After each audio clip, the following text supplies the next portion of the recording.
राधे राधे मित्रों। मैं शर्मा सुनील ओम श्री हरि एस्ट्रोन आपको स्वागत करता हूं। मित्रों, कैप्रिकॉन असेंडेंट के लिए महा नवंबर कैसे रहने वाला है, इसके संबंध में आज हम चर्चा करेंगे। लेकिन उससे पहले मैं आपको दीपावली की बहुत बहुत शुभकामना देता हूं। Wish you a very happy and prosper Deepawali. आप सबको दीपावली की बहुत बहुत शुभकामनाएं। आइए मित्रों, स्टार्ट करते हैं अपना कैप्रिकॉन असेंडेंट यानी कि मकर लगन की जातक और जातिकाओं के लिए महा नवंबर 2024 कैसे रहने वाला है, इसके बारे में बात करते हैं। मित्रों, यदि आपके वर्क चार्ट में फर्स्ट हाउस में 10 नंबर राशि पड़ी है, 10 लिखा हुआ है, 10 यू आर कैप्रिकॉन असेंडेंट। और ये प्रोडक्शन आप सब लोग के लिए ये है कि नवंबर माह में क्या ट्रांजिट हो रहा है आपके वर्क चार्ट में, उसके हिसाब से। तो मित्रों देखिए, सबसे पहले अगर हम इस ट्रांजिट की बात करते हैं तो देखिए, लग्नेश की अगर बात करते हैं तो लग्नेश जो है सेकंड हाउस में है और वो जो है रेट्रो है। लेकिन अच्छी बात कह लीजिए, या अभी तक शनि के रेट्रो होने से जो चीज़ें नहीं हो पा रही थी, शायद अब होना स्टार्ट हो जाएंगी। क्योंकि शनि रेट्रो होने के बाद अब शनि मार्गी हो जाएंगे। मार्गी होने के बाद शनि शनि जो है यही का फल देंगे। क्योंकि रेट्रो थे तो वो आपके लगन का जो है प्रभाव दे रहे थे और आपसे खूब सारी मेहनत करा रहे थे। थोड़ा सा स्ट्रगल दे रहे थे, हार्ड वर्किंग के लिए आपको प्रेरित कर रहे थे कि कोई भी काम आसानी से नहीं बन रहा था, आपको मेहनत करनी पड़ रही थी। शनि मार्गी होते ही तो सेकंड हाउस का जो है फल देना स्टार्ट कर देंगे। शनि के बारे में कहा जाता है कि ये बड़े जो है, एक कहते हैं न्यायाधीश हैं, दंडाधिकारी हैं। कर्मों के हिसाब से, आपके व्यवहार के हिसाब से, जो आप कर रहे हैं उसके हिसाब से आपको फल देते हैं। शनि की बैठक अच्छी मानी गई है, उसकी दृष्टि अच्छी नहीं मानी गई है।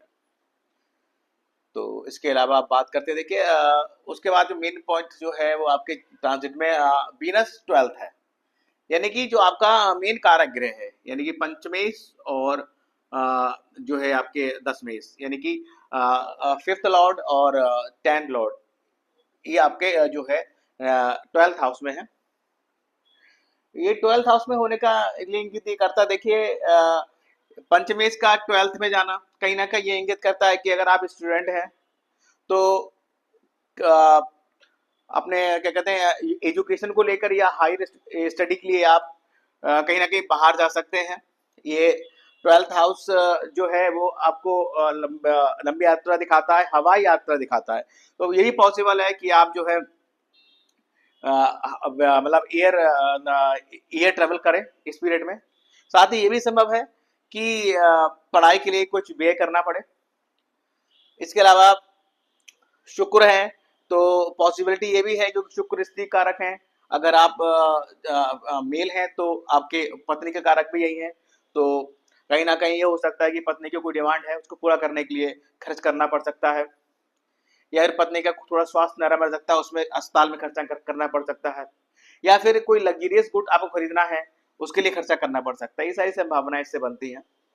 साथ ही ये 12th हाउस का शुक्र है ना, उसमें एक खास बात ये होती है ना कि बंदे के पास पैसा हो ना हो, ये दूसरे के पैसे से मौज करा देता है। इस तरीके की मतलब इस पीरियड में जब तक ये शुक्र यहाँ है, अगर आप स्टूडेंट हैं, आपके पास पॉकेट मनी आपको लिमिटेड मिलती है, तो आप दोस्तों के या दूसरों के पैसे पॉकेट मनी से ही ऐश कर सकते हैं, मौज कर सकते हैं। बहुत मौज कराता है शुक्र 12th का। इसके अलावा देखिए, इस ट्रांसिट में आपके दो ग्रह नीच के हैं, एक सन और मार्स। अब क्योंकि इस पीरियड में ये नीच के चल रहे हैं, अब देखिए सन यानी कि 8th लॉर्ड बैठा है आपके 10th हाउस में। 10th हाउस में नीच का सूर्य कहीं ना कहीं ये इंगित करता है कि अगर आप नौकरी में हैं, जॉब में हैं, तो आप अनुशासन में रहें, अदरवाइज आपको पनिशमेंट मिल सकती है। इसके अलावा कहीं ना कहीं सरकारी हानि दिखाता है। व्यापार है तो ये पॉसिबिलिटी है कि आपने समय से टैक्सेशन का कार्य पूरा नहीं किया, जीएसटी वगैरह नहीं भरा, या फिर कोई अन्य ऐसी लीगल फॉर्मेलिटी जो आपको एक समय तक करनी थी, तय समय तक करनी थी, आप नहीं कर पाए। तो उसके संबंध में आपको सरकारी विभाग से कोई ना कोई पनिशमेंट या क्या बोलते हैं, क्या कहते हैं, कोई अतिरिक्त चार्ज आपको देना पड़ सकता है। साथ ही पिता के कारक होते हैं शुक्र। तो इस पीरियड में कर्म क्षेत्र में आपका हो सकता है पिता का नेगेटिव इफेक्ट आपको मिले, ये भी पॉसिबल है, या पिता सहयोग ना करें। व्यापार में जुड़े हैं, पिताजी का व्यापार है, तो पॉसिबिलिटी हो सकती है पिता आपसे खुश ना हो इस चीजों के लिए। तो जो सूर्य आपके 10th हाउस में बैठा है वो नीच का बैठा है। इसके लिए आपको मैं सजेस्ट करूंगा कि आप अनुशासन में रहें, अनुशासित रहें, अपनी दिनचर्या ना खराब करें, हर चीज को टाइमली आप कंप्लीट करें, चाहे वो ऑफिस का काम हो या आपके कोई निजी रिलेशनशिप का काम हो या आपके रिश्तों में कोई भी काम हो, हर चीज को आप परफेक्टली टाइम पे करने की कोशिश करें। हालांकि इस नीच नीच का सूर्य ये चीज होने नहीं देता है, लेकिन इसके ना होने के पीछे कारण ये है, या फिर कह लीजिए कि जो परिस्थितियां विषम परिस्थितियां बनी हुई है, इसको करने के लिए आपको अपने आप को पंचुअल करने से पहले आपको नित्य पिता के चरण पकड़ने चाहिए, उनके चरण छुए, तथा ऑफिस जाने से पहले या अपने वर्किंग प्लेस पर जाने से पहले आपको सूर्य को जल देकर नित्य निकलना चाहिए, सूर्य आराधना करनी चाहिए इस पीरियड में, क्योंकि जो सन है वो इस पीरियड में जो है आपके 15 यानी कि तुला में 15 नवंबर तक रहेंगे। 15 नवंबर तक स्थिति आपकी बनी रहेगी। तब तक थोड़ा सा अपने आप को संभालें, अनुशासन में रहें, कोशिश करें कि हर काम समय से पूरा करें, इस तरह की चीजें रहें। साथ ही देखिए इसमें एक चीज और है कि जो टेंथ लॉर्ड है वो बैठा है आपके ट्वेल्थ हाउस में। पॉसिबिलिटी ये है कि ये भी बन सकती है कि अगर पिता है तो, हालांकि सूर्य नीच का है लेकिन केंद्र में है और ये अष्टम भाव का स्वामी है, तो ये जो अष्टम भाव होता है ये जो है अचानक से प्राप्ति को दिखाता है। पॉसिबिलिटी ये हो सकती है, हालांकि सूर्य नीच के हैं, लेकिन आप अगर पिताजी से इस समय कोई चीज मांगते हैं, स्पेशली शुक्र है तो वाहन की बात करते हैं, अगर कोई मोटरसाइकिल मांग रहे हैं, कोई वाहन की डिमांड कर रहे हैं, तो मे बी पॉसिबल कि पिता से आपको ये चीज मिल सकती है। इसके अलावा देखिए मंगल आपका नीच का है और वो 7th हाउस में बैठा है, स्पाउस के घर में बैठा है। स्पाउस का बिहेवियर इस समय आपको समझ में नहीं आएगा, आउट ऑफ बॉक्स इनका बिहेवियर होगा, एनर्जी से बहुत फुल होंगे। पॉसिबिलिटी है कि नेगेटिव थॉट्स इनके दिमाग में ज्यादा आएंगे और शायद आपकी अच्छी बात को भी जो है वो अदरवाइज ले सकते हैं और आपसे लड़ाई झगड़ा हो सकता है। तो इस समय इस सिचुएशन को समझिएगा कि जो आपका जो स्पाउस है उसके जो हाउस में नीच का मंगल बैठा हुआ है, तो उनकी बातों को जो है इग्नोर ही मारिएगा, उस चीज को बहुत सीरियसली मत लीजिएगा, वरना छोटी सी बात से जो है घर में वाद विवाद हो सकता है। अब एक चीज और देखें यहाँ पर, ये 10th हाउस और ये आपका 7th हाउस, यानी कि 10th हाउस में भी नीच का ग्रह और 10th से 10th हाउस में भी नीच का ग्रह है। तो स्थिति ये बहुत ज्यादा अच्छी तो नहीं है, लेकिन मंगल के नेगेटिविटी दूर करने के लिए देखिए आपको मैं हमेशा बोलता हूँ गणेश उपासना कीजिए। गणेश चतुर्थी जो इस माह 5 नवंबर और 18 नवंबर को पड़ रही है, उस दिन गणेश जी के मंदिर जाइए, उनको लड्डू का भोग लगाइए, उनके चरणों में द्रव्य अर्पित कीजिए, उनसे प्रार्थना कीजिए, क्षमा याचना कीजिए, ताकि मंगल की नेगेटिविटी जो है आपकी कम हो, क्योंकि मंगल यहाँ पर थोड़ा लंबा चलने वाले हैं, यानी कि 20 जनवरी तक यहाँ रहने वाले हैं। तो थोड़ा सा ये सब कीजिए, हनुमान मंदिर जाइए, वहां प्रसाद चढ़ाइए, हनुमान चालीसा पढ़िए, बजरंग बाण का पाठ पढ़िए, सुंदरकांड का पाठ पढ़िए, जैसे भी इतना सामर्थ्य हो, इतना शक्ति हो, आप इतना समय हो, उस हिसाब से आप ये ऐसी रेमेडीज जरूर कीजिएगा। सूर्य की रेमेडी बता दी है, पिता के रोज चरण छू के ऑफिस जाएं, सूर्य को जल दे के ऑफिस जाएं, अपने आप में डिसिप्लिन मेंटेन करके रखें, दिमाग में ये चीज बैठा लें कि नहीं भाई मैं इस समय जो मेरी थिंकिंग हो रही है कि यार छोड़ो यार, इसको बाद में कर लेंगे कोई वर्क है, तो नहीं, उसको आपको थोड़ा सा पहले करना है कि भाई उसको टाइमली, मतलब हर काम टाइमली आपको, जब तक 15 नवंबर तक आपको इस चीज का विशेष ध्यान रखना है। और वैसे भी अपने रूटीन लाइफ में भी आपको डिसिप्लिन रखना बहुत जरूरी होता है, हम सबको जरूरी होता है। इसके अलावा देखिए 6th लॉर्ड, यानी कि 6th लॉर्ड आपका बैठा है 11th हाउस में, यानी कि 6th लॉर्ड जो कि बैठा है 11th, यानी कि आपके लाभ भाव में बैठा हुआ है, यानी कि अगर कहें तो रोग ऋण शत्रु आपके जो है 11th हाउस में जो है विराजमान है। तो कहीं ना कहीं आपको जो लाभ हो रहा है, या नौकरी करते हैं जो सैलरी मिलेगी, या फिर बिजनेस करते हैं जो प्रॉफिट होता है, वो कहीं ना कहीं वो रोग दवाइयों को रोग के उपचार में व्यय हो सकता है। कोई लोन ले रखा है उसको पेड करने में व्यय होगा, तथा किसी से कोई मित्र दुश्मन हो गया है और कोई लीगल उसने एक्शन ले लिया है तो उसको निपटाने में व्यय होगा। इस तरीके की चीजें यहाँ रह सकती हैं।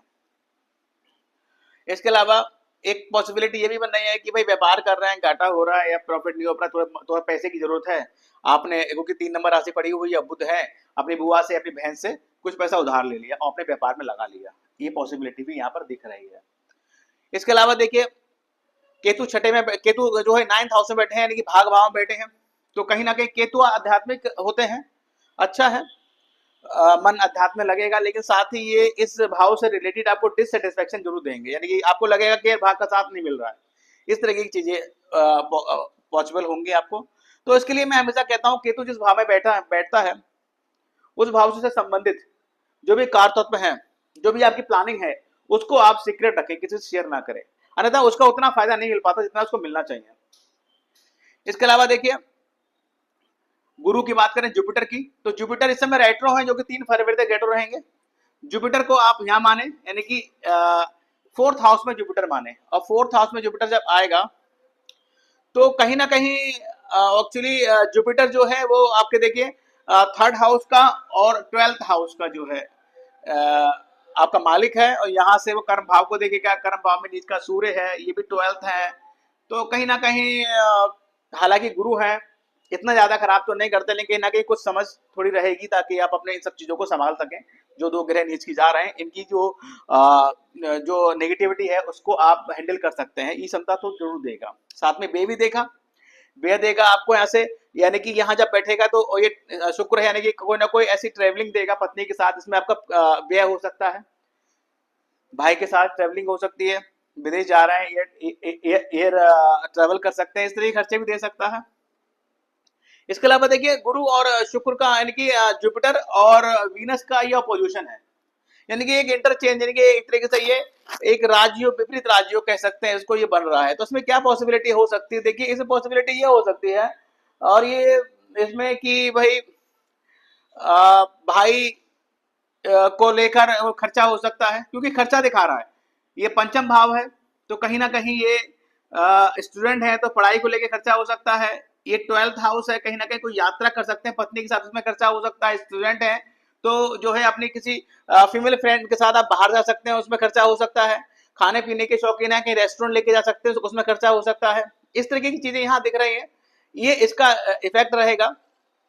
इसके अलावा देखिए राहु आपके 3rd हाउस में है, 3rd हाउस का राहु अच्छा माना जाता है, लेकिन राहु है ना, भ्रम तो देगा ही देगा। अब राहु कह लीजिए कि कहीं ना कहीं ऐसा कंफ्यूजन क्रिएट कर सकता है कि अब जैसे मंगल भी नीच का है, भाई बहनों का घर है, पड़ोसी का घर है, तो अगर भाई बहनों की माने तो मंगल नीच का है, मान लो प्रॉपर्टी को लेकर कोई ना कोई भ्रम दे देगा, कोई निगेटिव थॉट दे देगा भाई बहनों के अंदर या आपके अंदर, तो आपस में जो है वाद विवाद हो सकता है। तो इसको थोड़ा सा देखिएगा, सुधारिएगा। और राहु की निगेटिविटी अगर ज्यादा लग रही है तो मैं हमेशा बोलता हूँ अमावस्या इस माह देखिए 2 अमावस्या लग रही है, 1 नवंबर और 30 नवंबर को।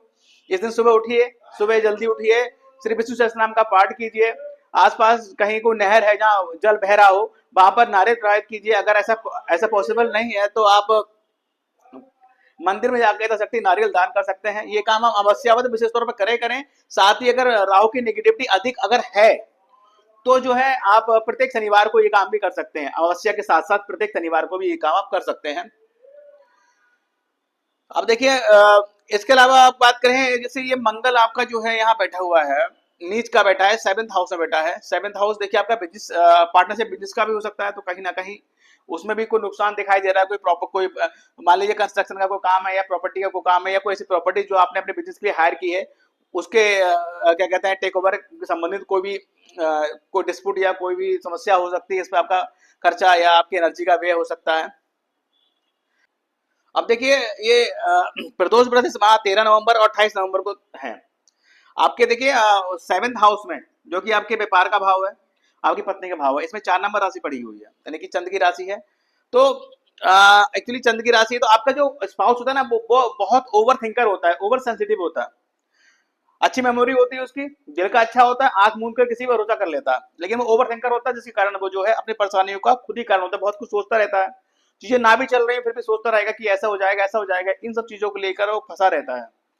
कहीं ना कहीं आपके मैरिज लाइफ में भी कुछ ना कुछ उतार चढ़ाव रहता ही है। देखिए आपकी जो लगन है 1st हाउस में 10th नंबर राशि पर शनि की राशि है, और नीचे जो है 4 नंबर राशि चंद्र की राशि है। कहीं ना कहीं एक जो कॉम्बिनेशन है ना आपका, ये एक बीस दोस्त को दर्शाता है, दोनों राशियां अपोजिट हैं, तो ये जो जब रहता है तो आप लोग का जो जो जो आपका मैरिज का जो रिलेशन होता है ना, आपकी जो आपका मैरिज लाइफ होती है उसमें उतार चढ़ाव थोड़ा रहता ही है, थोड़ा डिस्टर्ब रहता ही है, डिस्टर्बेंस भी रहता है। तो इसके लिए आपको हमेशा प्रदोष व्रत करना चाहिए। उस दिन शिव मंदिर जाएं, जलाभिषेक करें, पॉसिबल हो तो साल में 1-2 बार रुद्राभिषेक भी कर सकते हैं। तथा इसके अलावा आप पंचधान से जो शिवलिंग पर अभिषेक भी कर सकते हैं। तथा प्रत्येक सोमवार को आपको नित्य जो है शिव मंदिर जाकर शिवलिंग पर जलाभिषेक अवश्य करना चाहिए। इससे क्या होता है ना, जो यहाँ जो नेगेटिविटी है, जो आपकी जो पर्सनल लाइफ में जो चीज चल रही है ना, विचारों का ना मिलना या कुछ और चीजें, तो ये सब चीजें सही होती है। मतलब एक पॉजिटिविटी आपके रिश्ते में आती है, जो आपके लिए बहुत अच्छी चीज है। तो आप इसको अगर करते हैं तो करते रहिए कंटिन्यू, नहीं करते हैं तो इसको करना स्टार्ट कीजिए। इसके अलावा मित्रों, गज केसरी योग इस माह लग रहा है 5 नवंबर, 11 नवंबर, 17 और 24 नवंबर को। मित्रों, गज केसरी योग के बारे में हमारे साथ सम्मत तथा एस्ट्रोलॉजी इसको पूर्ण तरह से प्रमाणित भी करती है कि जिन जातकों जातिकाओं के अच्छे भावों में गज केसरी योग विद्यमान होता है, भी जातकों जातिका थोड़ी सी मेहनत से आकाश की बुलंदियों को छूते हैं, यानी कि अर्थ से फर्श पर जाने के लिए ये योग पर्याप्त होता है। इसके अलावा देखिए, मैंने बताया जुपिटर का एक चीज और रह गई थी। देखिए, जुपिटर यहाँ पर रेट्रो हो रहा है, यानी कि जुपिटर रेट्रो एक्चुअली है 3 फरवरी तक रेट्रो रहेंगे। तो इस पीरियड में जो है कहीं ना कहीं आप कहें अगर मैरिज के लिए, तो मैं मैरिज के लिए नहीं बोलूंगा, क्योंकि सप्तम भाव में नीच का मंगल बैठा है, जो कि एक मांगलिक दोष बनाता है। तो इस पीरियड में मैरिज के लिए मैं नहीं, आई सेड नो। सूर्य भी नीच का है, तो मैरिज के लिए ये स्थिति ठीक नहीं है।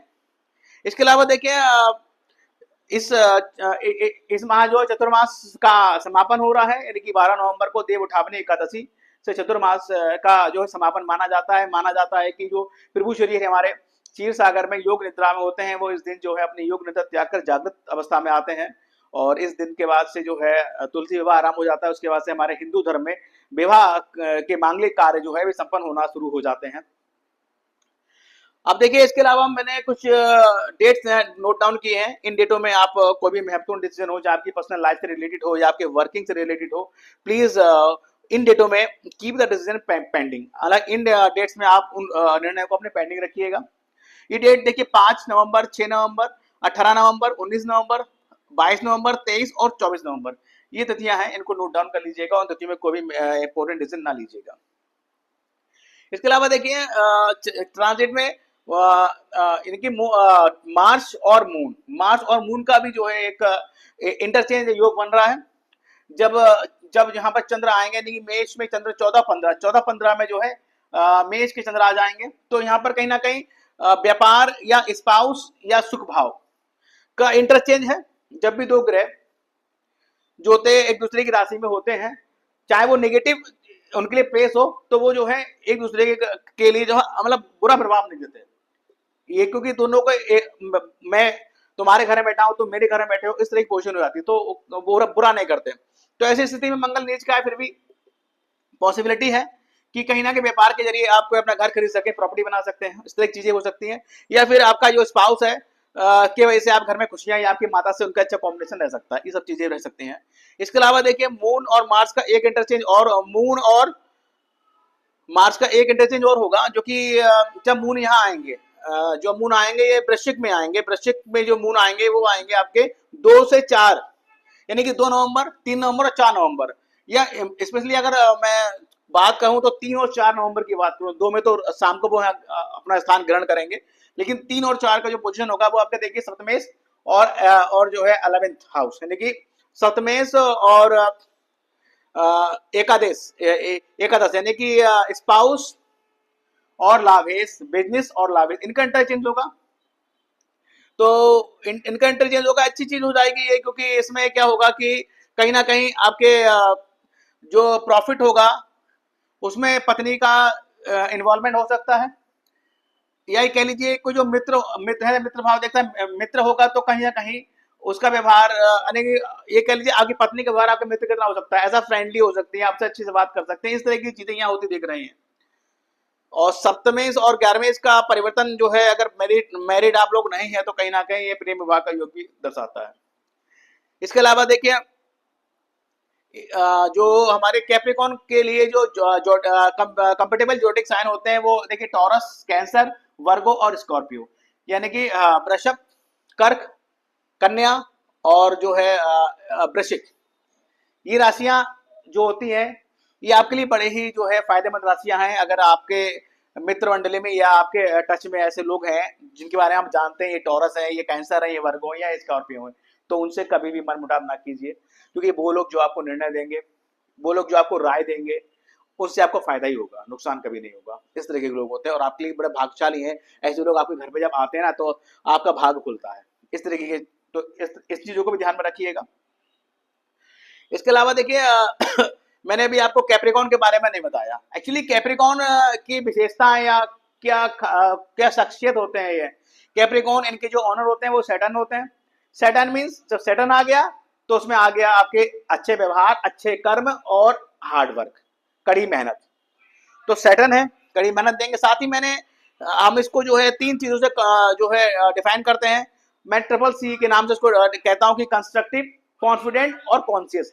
मतलब Capricorn is a very constructive होते हैं, वेरी कॉन्फिडेंट होते हैं और वेरी कॉन्शियस होते हैं। इस तरह की क्वालिटी इनमें होती है। साथ में एक्चुअली ये वेरी रिसोर्सफुल पर्सन होते हैं। Capricorn is a very resourceful person, hard worker होते हैं, चीजों को समझते हैं, समझदार बहुत होते हैं।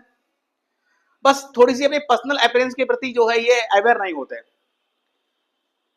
इसके अलावा एक्चुअली इनमें क्या है ना, ये don't like fake peoples, fake peoples को पसंद नहीं करते हैं। फेस एक्सप्रेशन, इनको कोई चीज अगर खराब लगती है ना तो इनके चेहरे दिख जाएगा कि यार इनको ये खराब लगा है, बोलने की इनको जरूरत नहीं होती, इनका फेस एक्सप्रेशन बता देता है। ये ऐसी विशेषता इनमें होती है। अब देखिए मित्रों, इस माह नवंबर में मैंने जो आपको ट्रांजिट के बारे में बताया उसको मैंने कुछ मेन मेन पॉइंट यहाँ पॉइंट आउट किए हैं। इसको एक बार देख लेते हैं। देखिए मैंने बोला है फर्स्ट 10 लैक्स ऑफ एनर्जी, यानी कि मंगल नीच का है, आपके जो एनर्जी होगी वो डाउन होगी, नेगेटिव थॉट्स आएंगे, संभालिएगा अपने आप को। साथ ही लैक्स ऑफ कॉन्फिडेंस, सूर्य नीच का है, आत्मबल में कमी आएगी ही आएगी, इन चीज को भी देखिएगा। स्पाउस बिहेवियर चेंज, मैंने बोल दिया कि सप्तम में जो है आपके मंगल नीच का बैठे हैं, स्पाउस का बिहेवियर चेंज तो होगा ही होगा। Parental property issue with brothers, हाँ ये हो सकता है, पेरेंटल प्रॉपर्टी का कोई विवाद हो सकता है और वो भाई आपके भाई होंगे और आप में होंगे, आप में विवाद हो सकता है, इस तरह की चीजें बन सकती हैं। स्टूडेंट के लिए हार्ड टाइम होगा, नॉट इजी टाइम, क्योंकि जो गुरु हैं वो यहाँ अपने से 12th हो जाएंगे, यानी पंचम भाव से 12th हो जाएंगे, तो थोड़ा सा हार्ड वर्क तो होगा ही होगा। शनि वहाँ शनि से कोई इतना लिंक नहीं है, लेकिन एक्चुअली शनि आपके ऑनर है तो आप लोगों को हार्ड वर्क करना आता भी है, ये आपके लिए एक प्लस पॉइंट भी है। Expenditure made on study material, मैंने बोला कि शुक्र और गुरु का परिवर्तन हो, पंचमेश द्वादश भाव बैठे हैं तो इस तरह की चीजें हो जाएंगी। Expenses made for 8 trips with loving person, हाँ ये पंचम भाव है, कहीं ना कहीं कोई ऐसा लविंग पर्सन को इंडिकेट करता है, इसके साथ आप बाहर जाएं घूमने, और वो शी हो सकता है, आपका भाई भी हो सकता है। लग्जरी गुड्स एक्सपेंसेस पॉसिबल, मैं बोल चुका हूँ। शेयर मार्केट, हाँ यहाँ आप शेयर मार्केट में आप भी जो है इन्वेस्टमेंट करते देख सकते हैं इस पीरियड में। मेंटेन डिसिप्लिन विद फादर और वर्क प्लेस, ठीक है, सूर्य नीच का है, वर्क प्लेस पर है, तो आप जो है वर्क प्लेस पर अपना अनुशासन जो है बनाए रखिएगा, हर काम समय से कीजिएगा, पिता के प्रति भी आप उनको टाइम दीजिए, उनका और उनके संबंध में भी अनुशासन बनाए रखिए, उनके पैर छुइए रोज, सूर्य को जल दीजिए। रेस्पेक्ट योर फादर्स, ठीक है बोल दिया। Possible to feel insulting on work place, सूर्य नीच का है तो कहीं ना कहीं ये इंगित करता है कि 15 नवंबर तक आपके वर्क प्लेस पर कहीं ना कहीं कुछ ऐसा कार्य भी हो सकता है इसमें आपको इंसल्ट फील हो, यानी आपको अपमानित भी होना पड़ सकता है। Avoid argument with sibling, Rahu third में है तो ये पीरियड में आप इस चीज को ध्यान रखना पड़ेगा कि आपके जो पड़ोसी हैं तथा आपके छोटे भाई बहन हैं उनसे कोई जो है आर्गुमेंट्स आप ना करें। अगर वो कुछ कहते भी हैं अगर, तो उसको थोड़ा सा जो है सीरियसली ना लें, उसको डिनाई कर दें। टाइम टू हार्ड वर्क, ठीक है, ये यहाँ तक है तो टाइम टू हार्ड वर्क रहेगा। एक्चुअली एक चीज और है कि शनि जो है, सैटर्न जो है रेट्रो चल रहे हैं, 14 नवंबर तक रेट्रो रहेंगे, यानी कि 14 नवंबर यहाँ का फल देंगे, तो जब शनि यहाँ बैठेंगे तो फिर भाई हार्ड वर्क, यानी कि 14 नवंबर तक बहुत हार्ड वर्क करना पड़ेगा, उतने रिजल्ट नहीं मिलेंगे जितने आपको एक्सपेक्टेशन होगी, लेकिन उसके बाद जब शनि यहाँ जाएंगे तो थोड़ी राहत आपको मिलनी महसूस हो जाएगी। हेल्थ केयरफुल, क्योंकि रेट्रो चल रहे हैं शनि, तो कहीं ना कहीं कुछ हेल्थ में इशू रह रहा होगा हल्का फुल्का, वो भी खत्म हो जाएगा 14 नवंबर के बाद। बिजनेस के लिए मैंने नहीं कहा, मैरिज के लिए नो बोला। फाइनेंशियली ठीक है, शनि यहाँ आ जाएंगे तो कहीं ना कहीं इनकी बैठक अच्छी होती है, तो फाइनेंशियली व्यू से थोड़ी राहत आपको दिखेगी। और स्वराशि के हैं ये, इससे भी बहुत इफेक्ट रहता है। Gain in business take lot hard work effort, ठीक है, मैंने बोला कि 6 लॉर्ड और क्या कहते हैं 11 लॉर्ड का जो ये वो एक वो हो रहा है, यानी कि 6 लॉर्ड बैठा है यहाँ, तो कहीं ना कहीं हार्ड वर्क तो आपको बहुत बड़ी एफर्ट से जो है कम से कम बिजनेस में आपको हार्ड वर्क तो करना ही पड़ेगा। जॉब, अगर जिन लोग के पास जॉब नहीं है उनके लिए जॉब मिलने की चांसेस, हाँ गुरु यहाँ आ जाएंगे तो बनेंगे। और इस समय देखिए एक चीज है, सूर्य नीच का बैठा हुआ है, तो मैं यही कहूंगा कि डोंट चेंज योर जॉब। अगर आप जॉब में है तो अपना जॉब चेंज मत कीजिएगा टिल 15 नवंबर। इसके अलावा देखिए इस पीरियड में जो 2 ग्रह आपके नीच के हैं, मार्स आपका नीच का है, तो इसकी नेगेटिविटी को दूर करने के लिए हनुमान उपासना कीजिए, हनुमान जी के मंदिर जाइए, उनको प्रसाद चढ़ाइए, हनुमान चालीसा का पाठ कीजिए मंदिर में, सुंदरकांड का पाठ कीजिए, बजरंग बाण का पाठ कीजिए, इनके नेगेटिविटी दूर होगी। साथ ही गणेश उपासना भी इनके लिए कीजिए। सन नीच के हैं, ऑफिस जाने से पहले या अपने वर्क प्लेस पे जाने से पहले पिता के पैर छूकर जाइए, उनका ख्याल रखिए, सूर्य को जल देकर जाइए। साथ ही आपके जो ईष्ट देव माता लक्ष्मी जी हैं, आप माता माँ लक्ष्मी की उपासना कीजिए, ताकि आपके जन्म पत्रिका में जो भी विपरीत योग बने हुए हैं या अच्छे योग नहीं है, उनसे प्राप्त होने वाली नेगेटिव एनर्जी वो कम हो।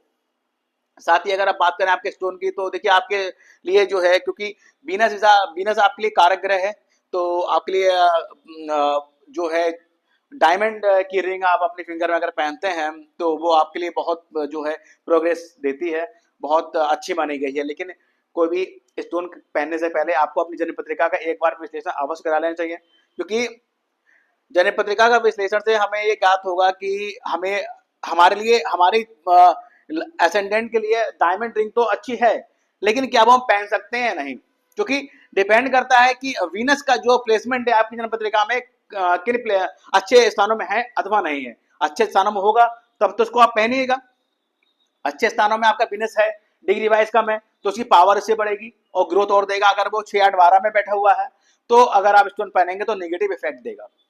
तो इसलिए स्टोन पहनने से पहले आपको एक बार अपनी जन्म पत्रिका का विश्लेषण अवश्य करा लेना चाहिए। तो मित्रों, ये एक छोटा सा प्रोडक्शन था कैप्रिकॉर्न असेंडेंट के ऊपर महानवंबर 2024 कैप्रिकॉर्न वालों के लिए कैसा रहेगा। यदि आपको ये वीडियो पसंद आया हो तो उसको लाइक कीजिएगा, और आपके टच में जो भी कैप्रिकॉर्न की जातक जातिकाएं हैं, आपके फ्रेंड्स हैं, नेबर्स हैं, भाई बहन हैं, या कोई रिलेटिव्स हैं, तो उनको ये वीडियो जरूर शेयर कीजिएगा, ताकि वो जाने नवंबर माह में क्या अच्छा होने वाला है और क्या सावधानियां उनको बरतनी है। इसके अलावा मैं आप लोगों से रिक्वेस्ट करता हूं कि जिन लोगों ने ओम श्री हरि एस्ट्रो सब्सक्राइब नहीं किया है, प्लीज सब्सक्राइब माय चैनल। और लास्ट में जाते जाते मैं एक बार पुनः आपको दीपावली की हार्दिक शुभकामनाएं देता हूं। Wish you a very happy and prosper Deepawali. Radhe Radhe मित्रों।